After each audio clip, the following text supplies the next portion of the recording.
পুনৰ আৰম্ভ হৈছে কা বিৰোধী আন্দোলন। বিভিন্ন দল সংগঠনে কাৰ বিৰোধিতাৰে উত্তাল কৰিছে ৰাজপথ।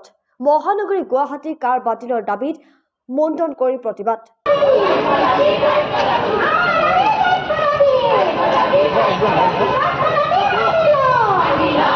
কেন্দ্ৰীয় চৰকাৰে লোকসভা নিৰ্বাচনৰ পূৰ্বে দেশত কা বলবৎ কৰাৰ ঘোষণাৰ পিছতে ৰাজ্যত পুনৰ কা বিৰোধী আন্দোলন আৰম্ভ হৈছে।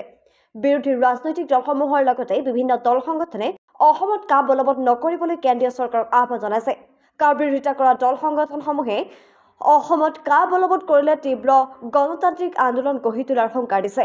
ইতিমধ্যে ৰাজ্যত আৰম্ভ হৈছে কা বিৰোধী আন্দোলন।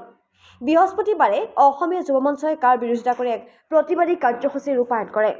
মহানগৰ চচলত অসমীয়া যুৱ মঞ্চৰ কেন্দ্ৰীয় সমিতিৰ উদ্যোগত ৰূপায়ণ কৰা এই প্ৰতিবাদী কাৰ্যসূচীত প্ৰতিবাদকাৰীসকলে সমূহীয়া মুণ্ডন কৰি কাৰ বিৰোধিতা কৰে। গুলি খাম কিন্তু আমি কা নামানো, কেন্দ্ৰীয় চৰকাৰ হাই হাই, কা বাতিল কৰক আদি প্ৰতিবাদী শ্লোগানেৰে পৰিৱেশ উত্তাল কৰি তোলে প্ৰতিবাদকাৰীসকলে।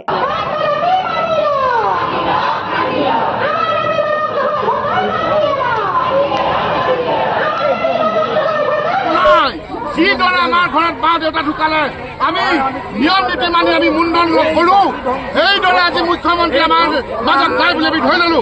কাৰণ মৰিয়াই মাৰিলেও কা নামানো, গুলিয়াই মাৰিলেও কা নামানো, তেজ থকালৈকে মুখ্যমন্ত্ৰী ডাঙৰীয়াই দিল্লীৰ ৰঙা চকুলে ভয় কৰিব পাৰে, কিন্তু অসমীয়া যুৱ মঞ্চই অসমৰ জনগণে কিন্তু ৰঙা চকুলে ভয় নকৰে।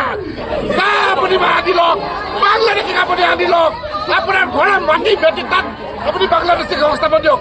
আমি কোনো পৰ্যায় মানি নলওঁ, কোনো পৰ্যায় মানি নলওঁ।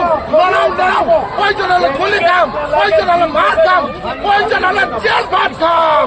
জয় অসম। দেশ হয়, ৰাজ্য হয়, লাচিত ৰাজ্য হয়, অৱদানৰ ৰাজ্য হয়। এইখনত যদি বিদেশী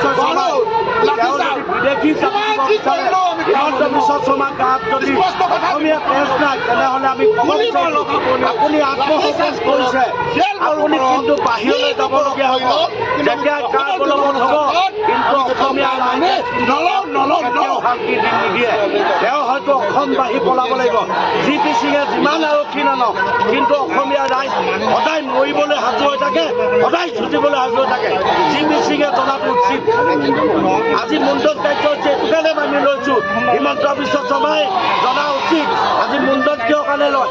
যেতিয়া আমাৰ অসমীয়া সমাজত মাতৃ যেতিয়া মৃত্যু হয় আমি মুণ্ডন কৰোঁ, কিন্তু হিমন্ত বিশ্ব শৰ্মাই আজি তাৰিখৰ পৰা জনা উচিত আমি কিমানলৈকে যাব পাৰোঁ।